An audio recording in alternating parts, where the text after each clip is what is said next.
Conferência Nacional dos Bispos do Brasil. Ela se reúne cada ano uma vez em Itaici, aqui perto de Campinas, e depois procura sempre tratar dos grandes problemas comuns da Igreja. A CNBB é a reunião dos bispos do Brasil.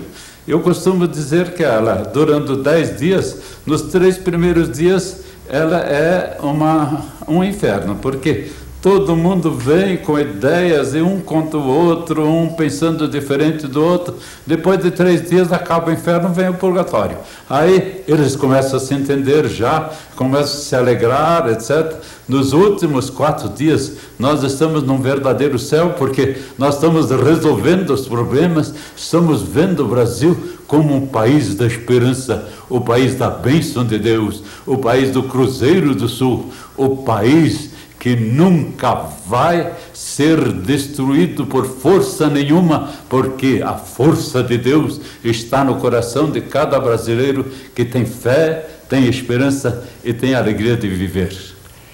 Na década de 70, o senhor convocou a arquidiocese para a Operação Periferia. O que foi isso? Foi uma operação que encheu o coração. Eu via que chegavam do Nordeste e de todas as partes do mundo imigrantes, e eles não tinham onde ficar. Então eu pensei, eu estou com um palácio enorme só para mim, tem mais 5 casas em redor para aqueles que trabalham comigo, vamos vender tudo isso e vamos comprar centros comunitários onde os nordestinos e os que vêm de outra parte podem aprender a viver na cidade, a comprar na cidade, a vender na cidade, a viver, afinal, a vida autêntica dentro de uma grande cidade, São Paulo, que é uma cidade dura, uma cidade feita de ferro e de cimento, uma cidade exigente, mas nós então vendemos o palácio por 5 milhões e nós compramos terrinhas em torno. Ainda hoje me informaram que foram 1.200 pequenos locais que nós compramos, onde o povo se estabeleceu e eles mesmos começaram a construir com o material que a gente arranjou por todo lugar, pedindo na Alemanha, pedindo na Europa, mas também pedindo aqui no Brasil, que as paróquias ricas ajudassem as paróquias pobres, e assim, então, foi se levantando aquele grande número de centros comunitários, onde as pessoas aprendiam a viver, aprendiam a amar-se, aprendiam também a brincar, aprendiam também a serem amigos uns dos outros na vida, na existência, se ajudando. E aos sábados e domingos nós fazíamos lá o culto. O culto era uma coisa bonita, era um casal bem instruído que ajudava assim a preparar as leituras do domingo e a conversar com o povo, a explicar o Evangelho e a ouvir a opinião do povo sobre o Evangelho, e fazendo que o Evangelho entrasse na vida e a vida entrasse dentro daquelas comparações que Jesus trazia para todo mundo. Foi e será sempre um momento formidável para a história de São Paulo, e não terminou. Aquilo vai continuar, vai se transformando, e aos poucos muitos centros comunitários na Operação Periferia se transformaram em paróquias e hoje são comunidades organizadas. Dom Paulo, o pontificado de Paulo VI, o que representou para a Igreja? Bom, para mim, vocês sabem, representou que ele me tirasse da vida de frade e me fizesse bispo. Isso não foi bom, viu? Não foi bom.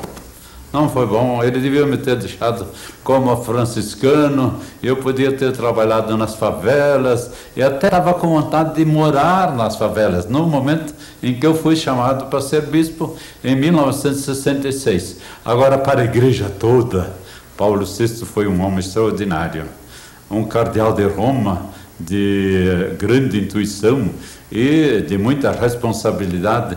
Ele me disse uma vez: nunca tivemos um Papa tão intuitivo como o Papa Paulo VI. Quer dizer, um homem que via as coisas que iriam acontecer e que preparava bem tudo para que acontecesse certo. E foi ele que teve a grande missão de transformar o concílio ecumênico numa realidade prática para a Igreja Católica, introduzindo a língua portuguesa na liturgia, fazendo com que os leigos tivessem um lugar especial dentro da igreja, fazendo também com que as mulheres tivessem uma consideração toda especial, podendo dirigir o culto divino e participar. E assim nós podemos dizer que Paulo VI foi para a igreja um papa quase que insuperável, porque entrou num momento tão diferente e tão difícil da história,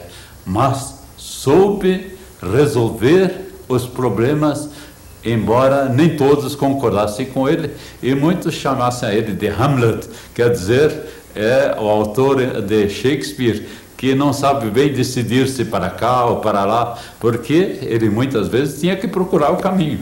E quem procura o caminho tem que entrar num lado, tem que entrar no outro, se não tem indicação nenhuma na frente. E para a igreja não tem indicação, senão o Espírito Santo que estava no coração dele e que lhe dava essa capacidade de descobrir o futuro, de prever o futuro e de preparar o futuro.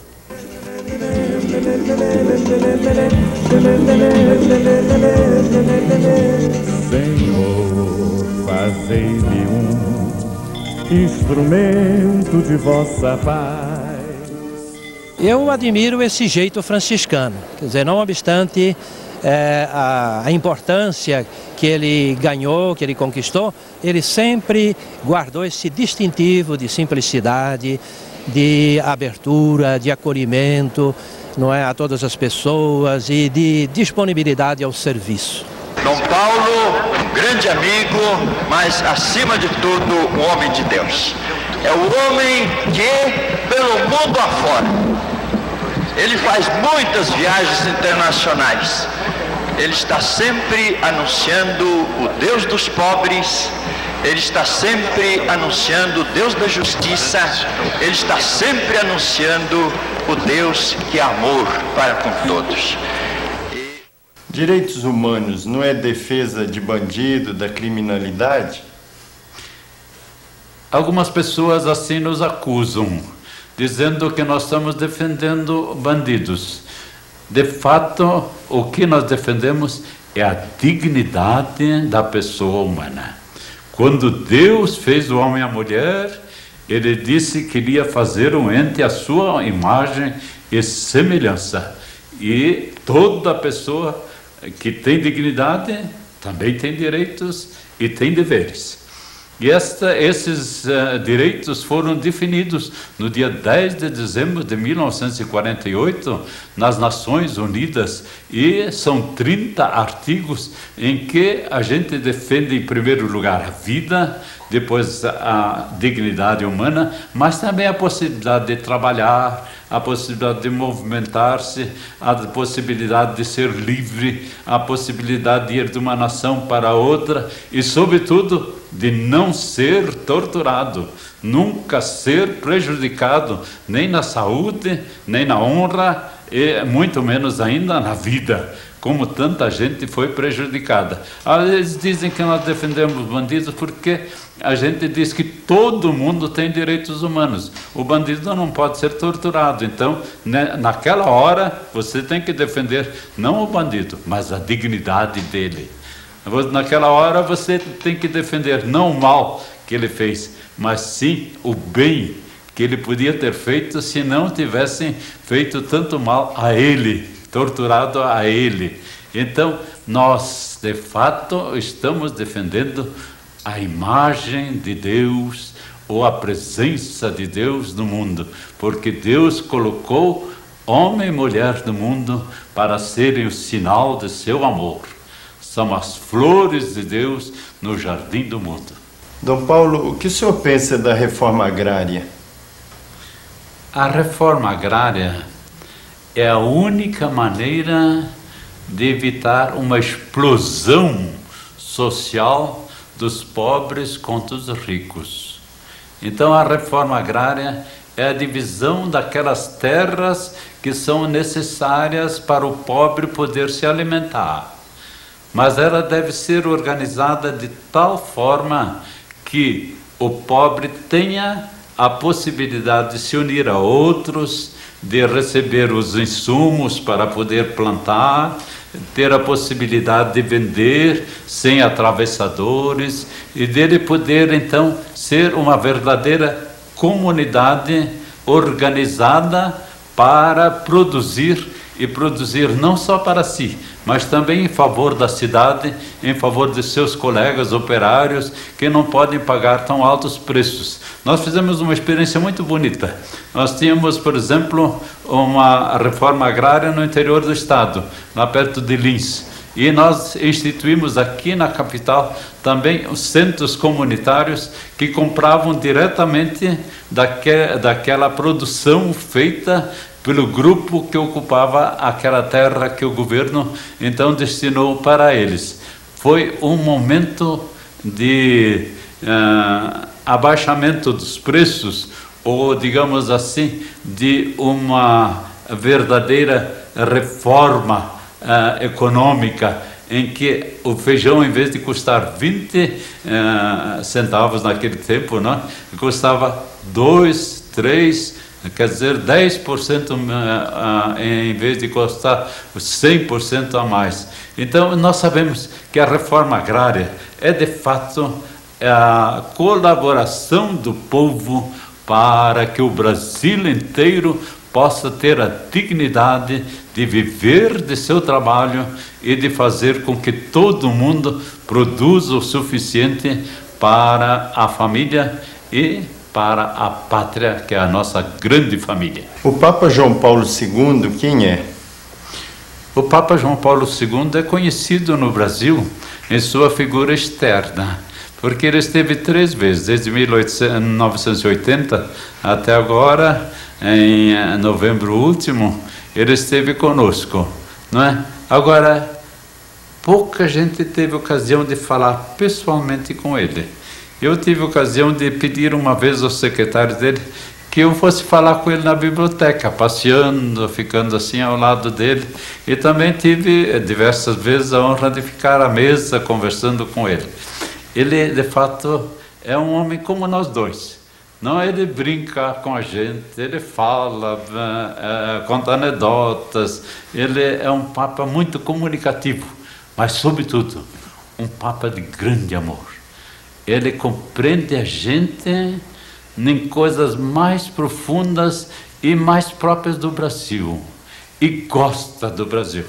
Cada vez que eu digo assim, Papa, eu gostaria que o senhor mandasse uma bênção especial para os doentes e para as crianças do Brasil, ele logo responde, não só a bênção que eu vou mandar, mas eu vou mandar também todo o meu coração para o Brasil, porque eu gosto do Brasil. Ele gosta de nós. O Papa é considerado muito severo em alguns pontos, por exemplo, do aborto, mas ele tem que defender a vida.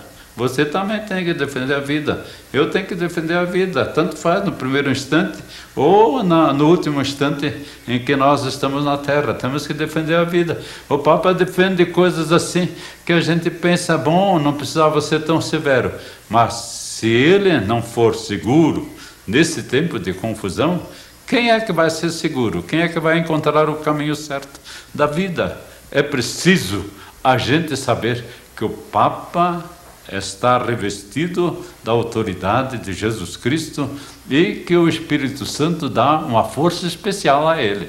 Agora, precisamos ter muita amizade para com ele.